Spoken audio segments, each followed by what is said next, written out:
नमस्कार विद्यार्थी मित्र हो. नव्या वर्षात आपलं मनापासून स्वागत. सदाशिवराव मंडलिक महाविद्यालय याच्यामध्ये बीकॉम या विद्याशाखेसाठी आपण प्रवेश घेतल्याबद्दल महाविद्यालयामध्ये आपलं मनापासून स्वागत. मित्र हो, संपूर्ण जग यावर्षी एका वेगळ्याच प्रकारच्या आव्हानातून जात आहे.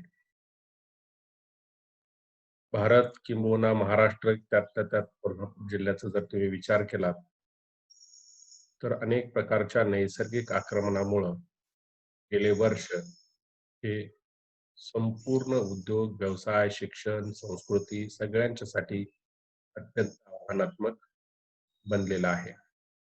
या वर्षभरातलं सगळ्यात मोठं आव्हान म्हणून आपल्याला आपण ज्या आव्हानाचा आता सामोरे जात आहोत, सामना करत आहोत, त्या कोरोना व्हायरसच्या आव्हानाचा आपल्याला उल्लेख करता येईल. आपल्याला ठाऊक आहे की साधारणतः 25 मार्च पासून आपला देश संपूर्ण कोरोना या व्हायरसशी झुंजत आहे. जवळपास 5 लॉकडाऊन झाले. अजूनही जनजीवन सुरळीत येत नाही आणि या प्रचंड लॉकडाऊनचा देशातल्या संपूर्णपणे उद्योग, व्यवसाय, शिक्षण, पर्यटन सगळ्या प्रकारच्या क्षेत्रावर प्रचंड परिणाम झाल्याचा आपण पाहतो आहोत. शिक्षण क्षेत्र तर ऐन परीक्षेच्या वेळेलाच या कोरोना व्हायरसचं संक्रमण वाढल्यामुळं, लॉकडाऊनमुळं संपूर्णपणे परीक्षा रद्द करणे किंबहुना शैक्षणिक संस्था बंद करणे यासारखे अत्यंत पराकोटीचे उपाय आपल्याला योजावे लागले. आणि ह्या सगळ्याचा परिणाम म्हणून हे शैक्षणिक वर्ष सुरू झालं तरी कोरोनाचा वेळखा अद्याप म्हणावा तसा कमी झालेला नाही. आणि त्यामुळं आपल्याला आपल्या शिक्षण प्रक्रियेमध्ये बाधा येऊ नये याच्यासाठी वेगवेगळ्या मार्गाचा अवलंब करणं हे क्रमप्राप्त बनलेलं आहे.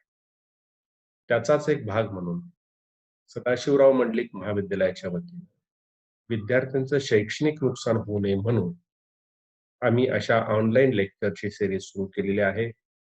त्याच्या आधारानं युट्यूबवर ही आमची वेगवेगळ्या विषयांची निहाय वेगवेगळी अनेक शिक्षकांची व्याख्यानं आपल्याला ऐकायला पाहायला मिळतील, जेणेकरून या शिक्षण प्रक्रियेमध्ये खंड पडू नये. कारण कोविड-19 या रोगामुळे, प्रचंड संसर्गजन्य असलेल्या रोगामुळे एकूण आपलं जनजीवन ठप्प झालेलं आहे. आणि एक शैक्षणिक वर्षाची किंमत विद्यार्थ्याच्या आयुष्यात खूप मोठी असते. त्यामुळे त्याचं शैक्षणिक नुकसान होऊ नये म्हणून आम्ही कोविडचा विळखा पूर्ण होईपर्यंत ऑनलाईन टीचिंग सारखा जो आवश्यक असणारा माध्यम आहे, मार्ग आहे, त्याच्या आधारानं आपल्यापर्यंत पोहोचण्याचा, आपल्याला विद्या देण्याचं काम करण्याचा प्रयत्न करत आहोत. आपणही सर्वजण त्याचा लाभ घेत असाल यात शंका नाही. तर मित्र हो, मी प्राध्यापक डॉक्टर उदय शिंदे बीकॉम फर्स्टच्या विद्यार्थ्यांना यावर्षी प्रिन्सिपल्स ऑफ मार्केटिंग, विपणनाची मूलतत्वे हा विषय आपल्याला शिकवणार आहे. विषयाच्या अभ्यासक्रमाकडे जाण्यापूर्वी किंवा त्याच्यातल्या प्रत्येक घटकाची सविस्तर माहिती घेण्यापूर्वी आपल्याला थोडीशी याची पार्श्वभूमी जाणून घ्यावी लागेल. मुळात 11वी किंवा 12वीच्या ऑर्गनायझेशन ऑफ कॉमर्स सारख्या विषयामध्ये आपण विपणनाविषयी थोडीफार माहिती जाणून घेतली. कारण या जगामध्ये विपणन ही अशी एक गोष्ट आहे की ती जगातल्या प्रत्येक मानव प्राण्याला लागू आहे. मानव प्राणी थोड्या फार फरकानं त्या विपणन या व्यवस्थेचा, या प्रक्रियेचा भाग बनून राहिलेला आहे. कोणत्याही क्षेत्रात असू दे. मी तर नेहमी गमतीनं असं म्हणतो की जगातल्या सगळ्या लोकांच्या मध्ये अनेक प्रकारचे भेद आहेत. जातीच्या आधारावर आहेत, पंथाच्या आधारावर आहेत, धर्माच्या आधारावर आहेत, देशाच्या आधारावर आहेत, शिक्षणावर आहेत, आर्थिक परिस्थितीवर आहेत. अनेक प्रकारचे असे वेगवेगळे गोष्टी आहेत, घटक आहेत की ज्याच्यामुळे लोकांच्यात भेद होतात. पण जगातल्या सगळ्या लोकांच्या मध्ये एक समान धागा कोणता असेल तर जगातले सगळे लोक विपणनाचा आधार. मग काय आहे विपणन? एवढी मोठी महत्वाची गोष्ट काय आहे? याच्या बाबतीत आपण ती जाणून घेणं आणि त्याचा या वर्षभरामध्ये पहिल्या सेमिस्टरमध्ये आणि दुसऱ्या सेमिस्टरमध्ये सविस्तर अभ्यास करणं, ही आपली एक महत्त्वाची या वर्षाची जबाबदारी आहे. आणि त्या अनुषंगानं विपणन या विषयाचा आपल्याला ओळख करून द्यावी. त्याचबरोबर त्या विषयामध्ये असणारे वेगवेगळे प्रवाह तुम्हाला सांगावेत. दैनंदिन उद्योग व्यवसायामध्ये विपणनाचा कसा फायदा होतो? विपणन ही गोष्ट किती महत्त्वाची आहे? त्याचे प्रकार कोणकोणते आहेत? हे आपल्या लक्षात यावं, हे सांगण्याचा या व्याख्यानापाठीमागचा एक हेतू आहे. तर मित्रहो, चला आपण आता एक वर्षभर विपणन ह्या विषयाचा जो सविस्तर अभ्यास करणार आहोत, त्या सविस्तर अभ्यासामध्ये आपण काय शिकणार आहोत ह्याचा अगोदर आढावा घेऊ. तर पहिल्यांदा मला तत्पूर्वी एक गोष्ट आपल्याला सांगावी लागेल, की विपणन एकूण बी-कॉम पहिल्या वर्षातल्या पहिल्या सेमिस्टरसाठी तुम्हाला जे 6 विषय शिकावे लागणार आहेत. आपल्याकडे यावेळेला तुम्हाला सी पॅटर्न आहे. सी म्हणजे चॉईस बेस्ड क्रेडिट सिस्टम. मी या प्रकारच्या अभ्यासक्रमाला नवीनच असाल किंवा सेमिस्टर प्रकारच्या अभ्यासक्रमाला यावर्षी मी नवीनच आहात. त्याची तुम्हाला ओळख करून देतो, की आपल्याकडे जे विषय ऐकून असतात, तुम्हाला 6 विषय हे बी-कॉम भाग 1 ला किंवा सेमिस्टर 1 ला द्यावे लागतील आणि त्या 6 विषयाचा पेपर 2 हा दुसऱ्या सेमिस्टरसाठी तुम्हाला द्यावा लागेल. तर आपण पाहू अगोदर आपल्या प्रिन्सिपल्स ऑफ मार्केटिंग या विषयाच्या पहिल्या आणि दुसऱ्या सत्रामध्ये कोणकोणत्या प्रकारचा अभ्यास आपल्याला करावा लागणार आहे. म्हणजे थोडक्यात अभ्यासक्रम आपला काय आहे, हे आपण त्याच्यामध्ये पाहून घेऊ. अभ्यासक्रम पाहिल्यानंतर त्याची व्याख्या, आपल्याला अभ्यासक्रमाचा आढावा घेऊ आणि मग आपल्याला वेगवेगळ्या त्यातल्या घटकांच्याकडे जाता येईल. तर मित्रहो, आपल्याला याच्यामध्ये काय पाहता येईल, काय अभ्यासायचं आहे, हे आपण एकदा पाहून घेऊ. तर त्याच्यामध्ये पहिल्यांदा आपण जो सिलेबस पाहणार आहोत, तो सिलेबस आपण लक्षात घेऊ.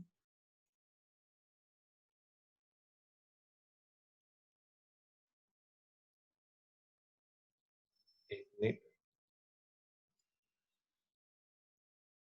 तर आपल्याला शिवाजी विद्यापीठाच्या कक्षेप्रमाणे प्रिन्सिपल्स ऑफ मार्केटिंग हा पेपर शिकत असताना त्याच्यामध्ये पहिल्या वर्षासाठी जेनेरिक इलेक्टिव्ह कोर्स जी म्हणून प्रिन्सिपल्स ऑफ मार्केटिंग आहे.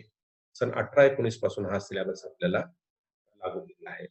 तर या प्रथम सत्रामध्ये याच्यामध्ये एकूण 4 युनिट आपल्याला अभ्यासायचे आहेत आणि द्वितीय सत्रामध्ये 4 युनिट अभ्यासायचे आहेत.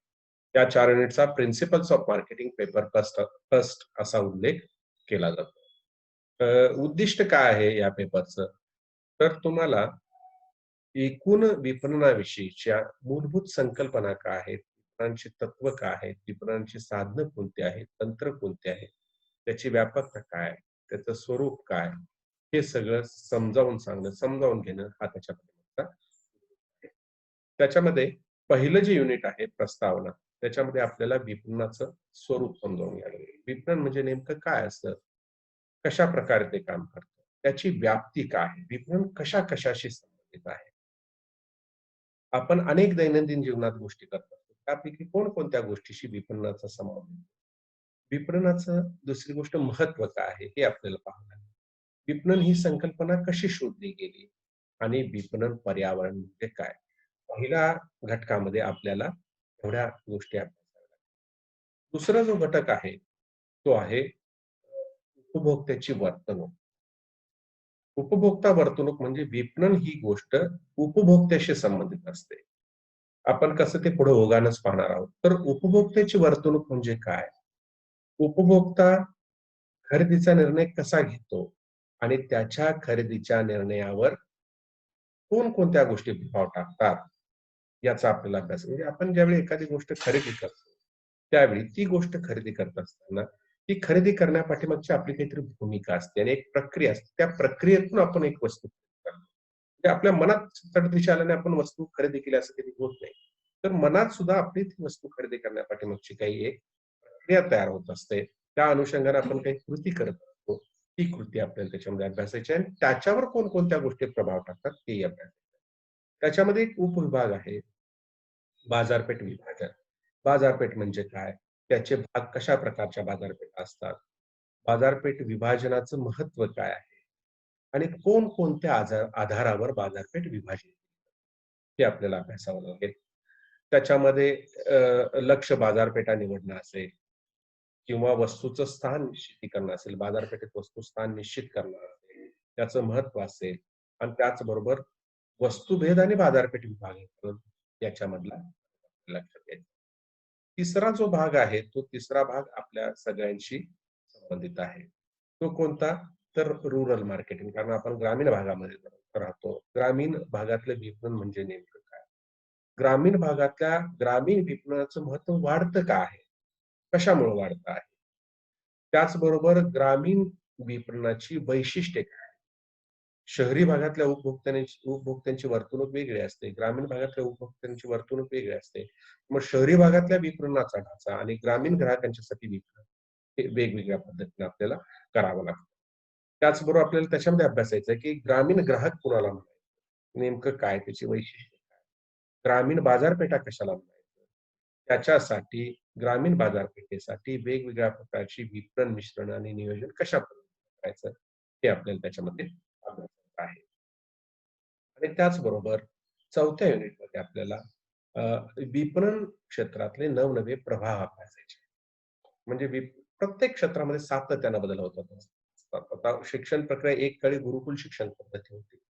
म्हणजे शिक्षणासाठी विद्यार्थ्याला गुरुच्या ठिकाणी, गुरुच्या घरी पाठवलं जायचं. तिथं तो राहायचा, शिक्षण घ्यायचा. आपण वेगवेगळ्या धार्मिक ग्रंथामध्ये पाहतो. आज गुरुकुल शिक्षणापासून कसं झालंय, की आज मी तुम्हाला YouTubeवर शिकवतो. मी शिकवतो, तुम्ही आपल्या घरी राहून हे पाहता. म्हणजे हा शिक्षणामध्ये जसा बदल झाला, तसा विपणनामध्ये सुद्धा बदल झालेला आहे. तो विपणनात झालेला बदल, त्याच्यामध्ये वेगवेगळे प्रभाव कोणकोणते आले, ते आपल्याला त्याच्यामध्ये अभ्यासायचं आहे. त्याच्यामध्ये पहिलं आहे सामाजिक विपणन आहे.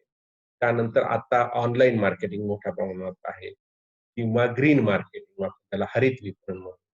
त्यानंतर विपणन माहिती पद्धत हे एक शास्त्रच आहे. शास्त्रोक्त पद्धतीने ही क्रिया पार पाडावी लागते. ती माहिती पद्धत, त्याची संकल्पना काय आहे? त्याचे वेगवेगळे घटक काय आहेत?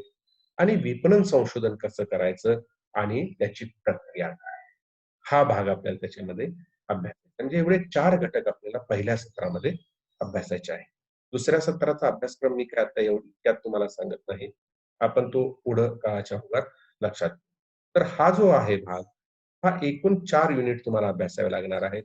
50 मार्काला हा तुम्हाला पेपर अभ्यासावा लागणार आहे. त्याचं जर तुम्ही एकूण स्वरूप लक्षात घेतलं, तर आपल्याला लक्षात येईल, की 50 मार्कापैकी प्रश्नपत्रिकेचं जे स्वरूप असतं, ते प्रश्नपत्रिकेचं स्वरूप हे 7 प्रश्नामध्ये विभागलेलं असतं. म्हणजे प्रश्न क्रमांक 1 ते 7. त्यातले 5 प्रश्न तुम्हाला सोडवायचे असतात. 7 पैकी कोणतेही 5. पहिला जो प्रश्न असतो, तो थोडक्यात उत्तरे द्या. तो 15 मार्काला प्रश्न असतो. त्याच्यामध्ये 3 तुम्हाला लघु प्रश्न विचारले जातात. त्यापैकी तुम्ही 2 सोडवायचे असतात. म्हणजे 5 मार्काला 1 प्रश्न म्हणजे तिथं तुम्हाला 10 मार्क मिळतील.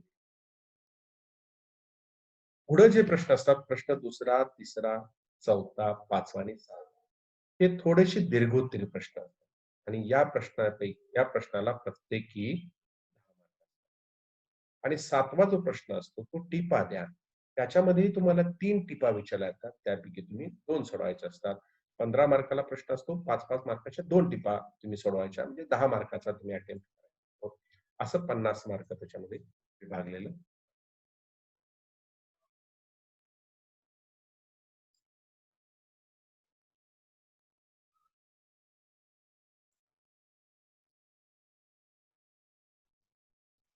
आपण विपणन शास्त्राचा एवढ्या पद्धतीने अभ्यास आहे करणार आहोत.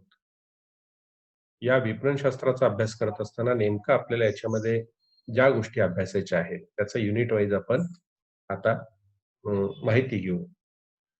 पहिलं युनिट आपण जे अभ्यासलं, त्या पहिल्या युनिटमध्ये आपण पाहिलं होतं, की आपल्याला काय-काय पाहायचं आहे. तर आपल्याला त्याच्यामध्ये विपणनाचं स्वरूप अभ्यासायचं आहे. त्याचबरोबर विपणनाची व्याप्ती अभ्यासायची आहे. विपणनाचं महत्त्व, वेगवेगळ्या विपणनाच्या संकल्पना आणि विपणन पर्यावरण एवढ्या गोष्टी आपल्याला त्याच्यामध्ये अभ्यासायच्या आहेत. सगळ्यात सुरुवातीला आपण जाऊ विपणनाचं स्वरूप म्हणजे काय हे पाहण्यासाठी. आता विपणनाचं स्वरूप पाहत असताना आपल्याला सांगता येईल की नेमकं विपणन म्हणजे काय? इथून आपण सुरुवात करू. विपणनाचा ज्यावेळी आपण विचार करतो, त्यावेळी आपल्या लक्षात येईल की त्याच्या नावाची जर आपण फोड केली, तर आपल्या लक्षात येतं विपणनामध्ये वि अधिक पणन. वि म्हणजे विपणी, विपणी म्हणजे बाजारपेठ, पणन म्हणजे खरेदी-विक्री. खरेदी-विक्री, बाजारपेठेतील खरेदी-विक्री म्हणजे विपणन. पण एवढा मर्यादित अर्थ विपणनाचा नाही.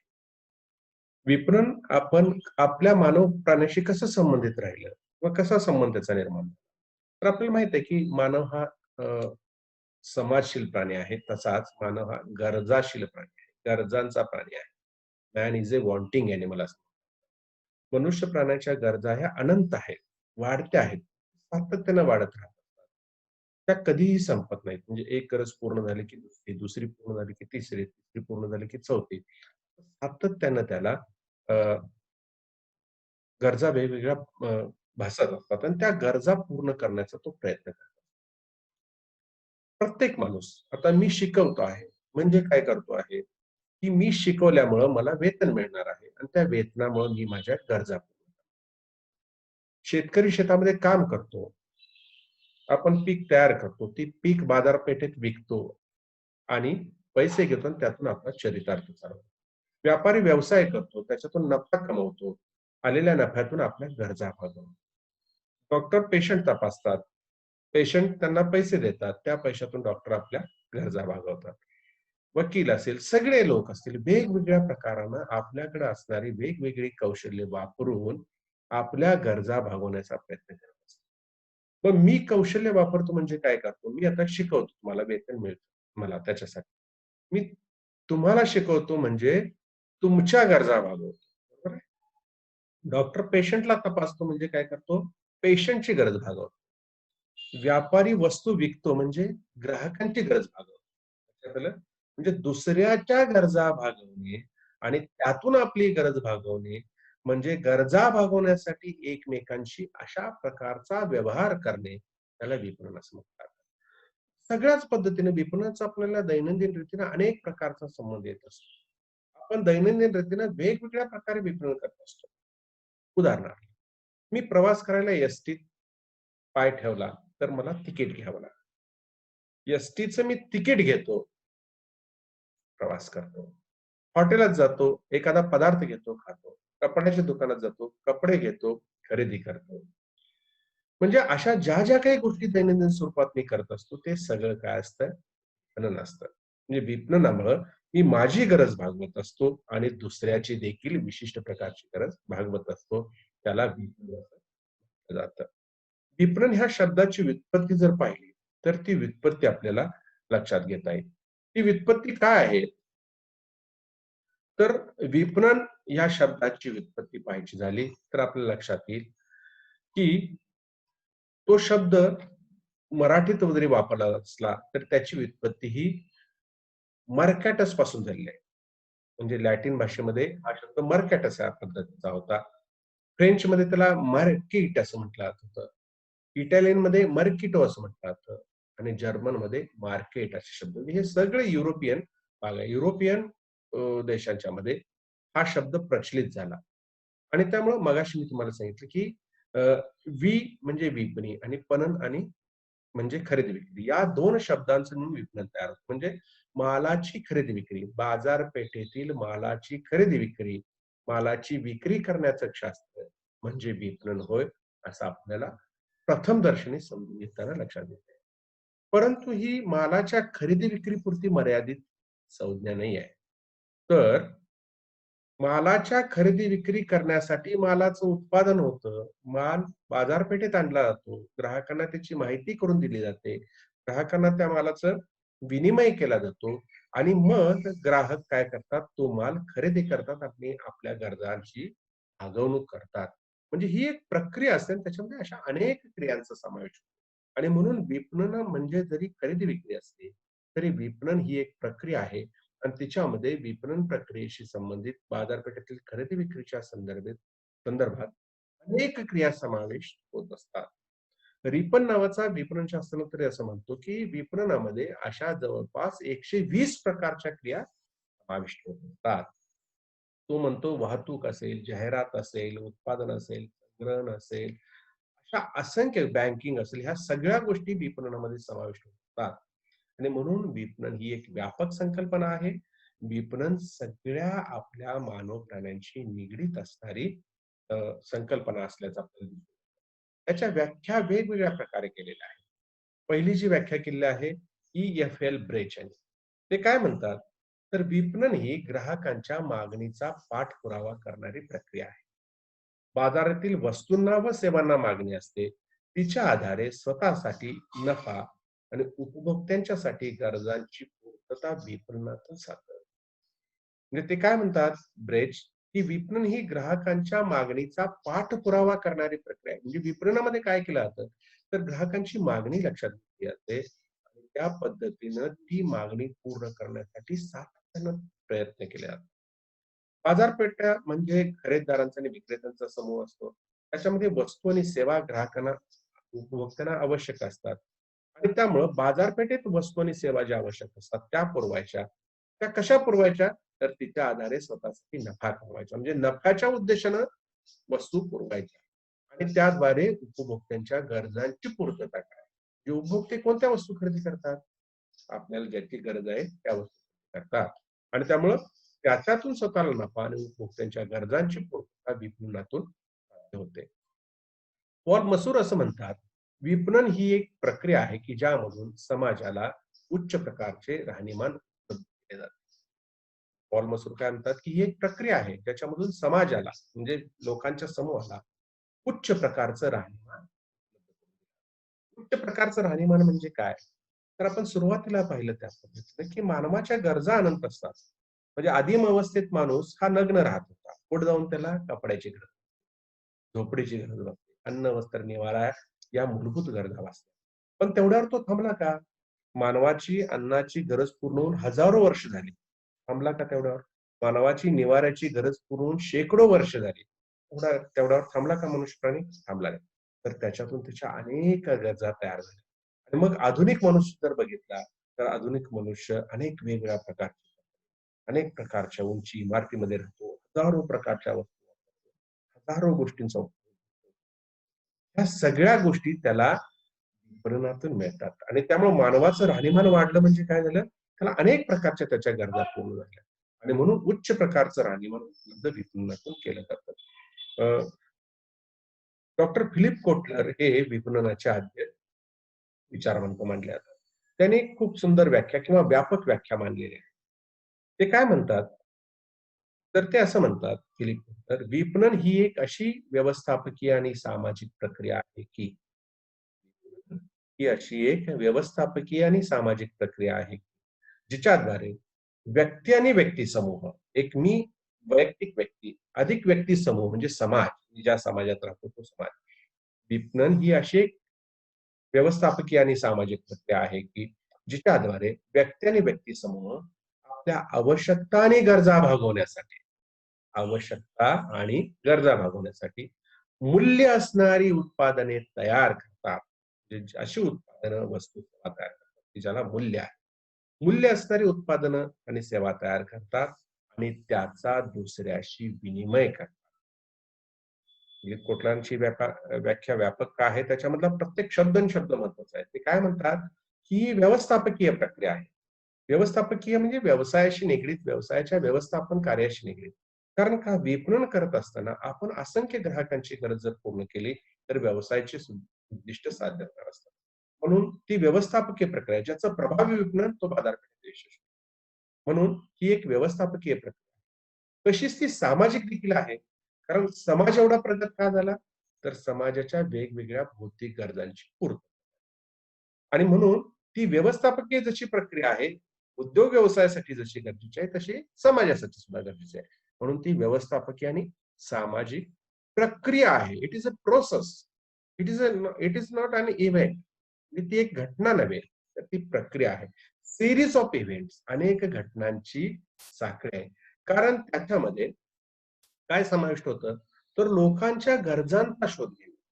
म्हणजे लोकांना काय हवं आहे, काय नको आहे आणि त्या गरजांनुरूप वस्तू तयार करणं आणि त्या लोकांना पुरवणं. ह्या सगळ्यासाठी ज्या क्रिया पार पाडल्या जातात, त्याला विपणनाची प्रक्रिया म्हटलं जातं. म्हणून फिलिप कोटलर असं म्हणतात, ती एक प्रक्रिया आहे, जिच्याद्वारे व्यक्ती आणि व्यक्ती समूह म्हणजे मी एक व्यक्ती किंवा अनेक समाज आपल्या आवश्यकता आणि गरजा भागवण्यासाठी मूल्य असणारी उत्पादनं तयार करतात आणि त्याचा दुसऱ्याशी विनिमय करतात.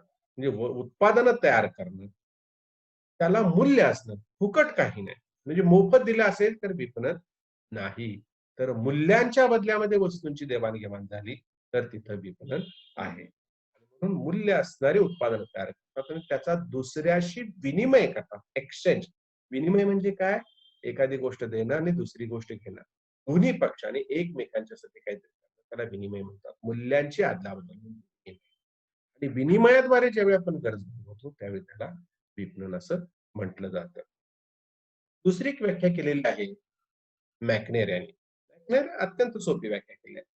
ते असं म्हणतात, की समाजासाठी राहणीमानाची निर्मिती करणे आणि ते समाजाला प्रदान करणे. म्हणजे पॉल मसुरानी आपल्या मॅकनेर यांची व्याख्या सारखी आहे. ते असं म्हणतात, की समाजासाठी राहणीमानाची निर्मिती करणं आणि ते समाजाला प्रदान करणं, याला विपणन असं म्हटलं जातं. दुसरी एक व्याख्या केलेली आहे. टाउस्ली, क्लार्क आणि क्लार्क. टाउस्ली, क्लार्क आणि क्लार्क असं म्हणतात, की विपणन ही आर्थिक गोष्ट आहे. आर्थिक गोष्ट का? तर त्याच्यामध्ये उपभोक्त्यांची गरजांची पूर्तता केली जाते. उपभोक्त्यांची गरजाची पूर्तता केली जाते म्हणजे काय? तर उत्पादनापासून उपभोगापर्यंत वस्तू आणि सेवांच्या मालकीचे हस्तांतरण करण्याची प्रक्रिया म्हणजे विपणन. वस्तू आणि सेवांच्या मालकीचे हस्तांतरण करण्याची प्रक्रिया म्हणजे विपणन होय, की ज्याच्याद्वारे वस्तूला स्थान, समय आणि मालकी उपयोगितांची निर्मिती होते. ते असं म्हणतात, की एक अशी आर्थिक क्रिया आहे, की जिच्यामध्ये उत्पादनापासून उपभोगापर्यंत वस्तूच्या मालकीचं हस्तांतरण केलं जातं. वस्तूच्या मालकीचे हस्तांतरण घडवून आणण्याची प्रक्रिया. या हस्तांतरणामुळं वस्तूला किंवा सेवांना स्थान, समय आणि मालकी उपयोगितांची निर्मिती होते. हं. त्यामुळे या विपणनाच्या जर व्याख्या तुम्ही बघितलात, तर त्याच्यामधून तुम्हाला विपणनाचा अर्थ थोडक्यात समजून घेता येईल. आणि त्यामुळं हा अर्थ आपण लक्षात घेतल्यानंतर पुढच्या वेळेला आपण पाहू, विपणनाचं नेमकं स्वरूप काय असतं आणि विपणनाचं महत्व काय आहे.